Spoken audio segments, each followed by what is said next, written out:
जय शिवराय मित्रांनो, मागील एका महिन्यापासून तुम्ही सर्वांनी मला चांगला पाठिंबा दिलाय त्याबद्दल तुमच्या सगळ्यांचे मनपूर्वक आभार व्यक्त करतोय। आज आपण लाईव्ह घेत नाही, एक चांगल्या पद्धतीने 8 मिनिटाचा व्हिडिओ बनवतोय। पूर्ण ऑगस्ट महिना जो आहे त्या ऑगस्ट महिन्यामध्ये काय परिस्थिती राहणार आहे, अतिवृष्टी झालेल्या भागांना थोडी चिंता वाटते आहे, पण ज्या ठिकाणी पाऊस कमी आहे त्या शेतकऱ्यांच्या बाबतीत चिंता वाटत नाहीये। त्यामागचं कारण असं आहे की ज्या कालखंडामध्ये ज्या ऑगस्ट महिन्यामध्ये खंड सांगितला जातोय त्या पद्धतीचा ते खंड नाहीये। खंड संदर्भात हा आजचा व्हिडिओ शॉर्टकटमध्ये बनवतोय, पण प्रामाणिकपणे हा व्हिडिओ आपल्या ग्रुपवरती किंवा अनेक माध्यमांपर्यंत हा पोहोचवण्याचं आपलं काम करायचं आहे। तर बघा, थोड्याच मिनिटांमध्ये सर्व गोष्टी समजून सांगण्याचा प्रयत्न करेल। ऑगस्ट महिना जो काही परिस्थिती आहे पुढच्या 15 ते 16 तारखेपर्यंत वातावरण जे आहे ते ढगाळलेलं, खराब आणि मध्यंतरी 8 ऑगस्ट ते 9 ऑगस्ट दरम्यान मुसळधार पावसाचे संकेत महाराष्ट्रातल्या मराठवाड्या विभागामध्ये, दक्षिण महाराष्ट्र, पूर्व विदर्भामध्ये साहजिकच येण्याचे चान्सेस जास्त आहे। त्याची पूर्वकल्पना 4 दिवस अगोदर दिली आहे। परिस्थिती उत्तर महाराष्ट्राची सुद्धा येणाऱ्या काळामध्ये चांगली सुधारते आहे। आपण जर बघितलं, कोकण किनारपट्टी आणि त्या लगतच्या असलेल्या मोठ्या शहरांना पाऊस हा बरा झालेला आहे, पण नाशिकपासून पूर्वेकडे, पुण्यापासून पूर्वेकडे, साताऱ्यापासून पूर्वेकडे तर धुळ्याच्या बहुतांश ठिकाणी पाणी हा मनावासा झालेला नाहीये। या बाबतीतही आपण छोट्या छोट्या रील्स बनवलेल्या आहेत, या बाबतीतही माहिती शेतकऱ्यांना दिलेली आहे। परिस्थिती तुमची चांगली राहणार आहे हा माझा शब्द तुमच्यासाठी ठाम असेल, कारण की या कालखंडामध्ये पावसाचा जो काही जोर आहे पुढील काळामध्ये सुद्धा तुम्हाला 10च्या अगोदर हा वाढणार आहे।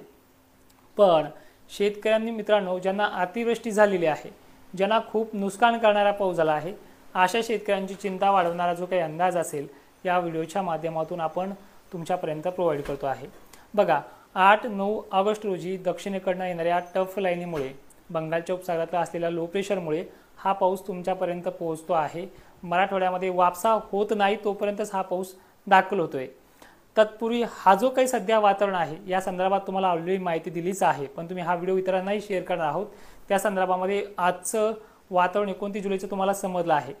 30 तारीख, 1 तारीख, 31 तारीख कशा प्रकारे जाईल या बाबतीतही आपण बोलूयात।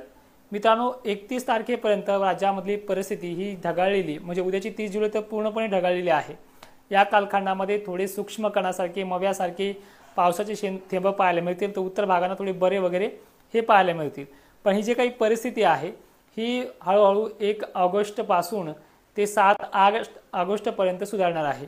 पण या कालखंडामध्ये वातावरण हे हळूहळू का होईना ढगाळलेलं जे कंडिशन आहे, ढगांचे जे काही आगमन आहे हे मात्र सातत्यानं या कालखंडामध्ये होत राहील। स्थानिक वातावरणाचा मोजक्या ठिकाणी, किरकोळ अशा ठिकाणी, 1-2 गावाला जिल्ह्यानुसार हा पाऊस या कालखंडामध्ये 1-2 ठिकाणी पडत राहील। 100% क्लिअर वातावरण जे आहे, चांगल्या पद्धतीचं जे काही वातावरण आहे असं ऐकायला भेटेल, पण पाहायला मात्र प्रत्यक्षामध्ये 1 ऑगस्ट पासून ते 7 ऑगस्टपर्यंत वातावरण अधूनमधून ढगाळलेलं, कारण की मान्सून परिस्थिती आहे हे पाहायला मिळू शकतं। पण या कालखंडामध्ये चांगली आपल्याला शेतांना डवरणी, फवारणी जी काही कामे आहेत आपली, ती कामं आपल्याला करता येईल अशी परिस्थिती या ऑगस्ट महिन्याच्या पहिल्या आठवड्यामध्ये पाहायला मिळते आहे।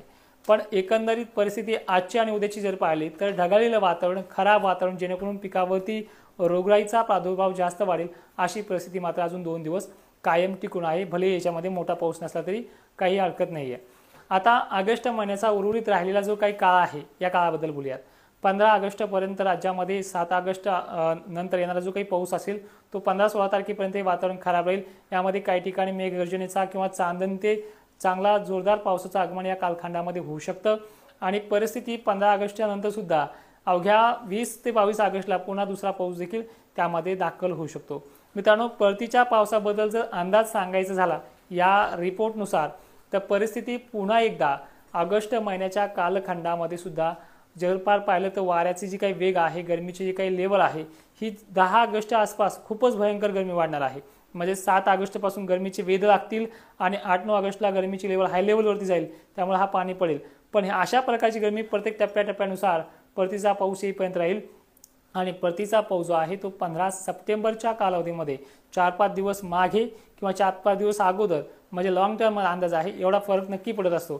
त्या 4-5 दिवसाच्या फरकाने 15 ऑगस्ट ही तारीख मी आज आपल्या माध्यमातून डिक्लेअर करतोय. आता तुम्हाला ओव्हरऑल सगळी कंडिशन समजली. उद्या आणि परवा काय घडणार आहे ही मॅपच्या माध्यमातून, मॉडेलच्या माध्यमातून आपण सांगण्याचा प्रयत्न करूया. तर आता हा जो काही भाग आहे आपला बुलढाणा एरिया आहे, या बुलढाणा एरियामध्ये बऱ्याच ठिकाणी आज संततधार पाऊस हा आपल्या महाराष्ट्रामध्ये पाहायला मिळाला आहे. त्यानंतर परिस्थिती नागपूर, चंद्रपूर, हिंगोलीमध्ये सुद्धा सकाळी जसं मी काल रीलमध्ये सांगितले त्या पद्धतीने आपल्याला इथे पाहायला मिळाली आहे.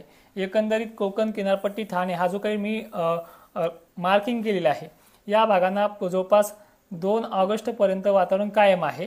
त्यानंतर 31 ऑगस्टला जे आपण सांगतोय तो हा एरिया आहे सोलापूर, सांगली, महाराष्ट्राचा दक्षिणेकडील भाग, मराठवाडा, पूर्व विदर्भ. या 31 ऑगस्टला या भागामध्ये नागपूरसह चांगली उघडप मिळणार आहे. 31 ऑगस्टपासून वातावरण हे बऱ्यापैकी कामे करून देणार असणार आहे. पण ह्या 31 ऑगस्टला सकाळपासून दुपारपर्यंत ढगांची गर्दी जी आहे ती 80% व्याप्तीची राहील, हिरवा राहील, सावली राहील, अशा प्रकारची कंडिशन महाराष्ट्रामध्ये या कालखंडामध्ये उद्भवू शकते. त्यानंतर परिस्थिती जर आपण पाहिली तर नाशिक क्षेत्र, धुळ्याचा हा जो काही टफ लाईन बनलेली आहे, इथे बुलढाण्याच्या वरचा भाग आहे, थोडा मोजका भाग आहे दक्षिणेकडील, उत्तरेकडील, आणि हे जो काही जळगाव, खांदेचा जो काही भाग आहे या भागामध्ये जवळपास पाहिलं तर पिकांपुरता पाणी पडलेलं आहे आणि याच भागामध्ये पिकापेक्षाही बरा पाणी काही ठिकाणी झालेलं आहे. पण ह्या भागांनी चिंता करू नका. 8-9च्या कालखंडामध्ये जो काही येणारा पाऊस आहे ऑगस्ट महिन्यातला, हा गरमीच्या लेवलमुळे आणि वारे शांत असल्यामुळे विंड डायरेक्शन याचं व्हेरी स्लो आहे, त्यामुळे थोडा मोठा थेंब भाग बदलत पद्धतीने असेल. या कालखंडामध्ये आपला जो काही दिलासा आहे तो पुनश्च एकदा मिळणार आहे. पण जो काही मराठवाड्याचा आणि विदर्भाचा जो काही भाग आपण सांगतोय, जे काही तुम्ही खाली मार्किंग केलेले आहे, या भागांची चिंता पुन्हा 9 ऑगस्टचा जो काही पाऊस आहे 10 ऑगस्टच्या दरम्यानचा 1 दिवस मागे पुढे, 1-2 दिवस मागे पुढेचा फरक सहज पडतो. या कालखंडातला जो काही पाऊस असेल तो पुन्हा धुमाकूळ घालण्याचा अंदाज आहे. याच्यामध्ये पाण्याचा जो की थेंब असेल तो 22 mm एवढा जाडीचा राहणार आहे, कारण की गरमीची लेवल 85+ ह्युमिडिटी वाढणार आहे. त्यामुळे हे जे काही चित्र आहे महाराष्ट्राचं पुन्हा एकदा पावसाच्या संदर्भात बदलतं आहे. मित्रांनो, व्हिडिओमध्ये शेवटपर्यंत तुम्हाला आलेल्या शेतकऱ्यांना एक विनंती आहे, माहिती सगळ्यांपर्यंत पोहोचत चला आणि इंस्टाग्रामवरती सगळ्यांनी फॉलो करा, कारण की आपल्याला जे काही मुद्द्याचं बोलायचं असतं जिल्ह्यानुसार, विभागानुसार, त्यामध्ये चांगल्या पद्धतीनं सांगता देखील येते. थोडक्यात होईना पण आपल्याला आज करता येईल काही कामे या पद्धतीने तिथं आपल्याला बोलायचं आहे, कारण की पुढे चालून हार्वेस्टिंग, सोयाबीनचे काही हार्वेस्टिंगचे कामे वगैरे जे काही गोष्टी आहेत त्याही आपल्याला या कालखंडामध्ये सांगायला सोपं जात आहे. फेसबुकवरती देखील आपण ही माहिती शेवटपर्यंत पाहिल्याबद्दल आपल्या सगळ्यांचे मनपूर्वक आभार. आणि मित्रांनो, आता आपल्याला मागील 8 दिवसांपासून चांगला सपोर्ट दिल्याबद्दल तुमचे मनपूर्वक आभार. जय शिवराय, धन्यवाद.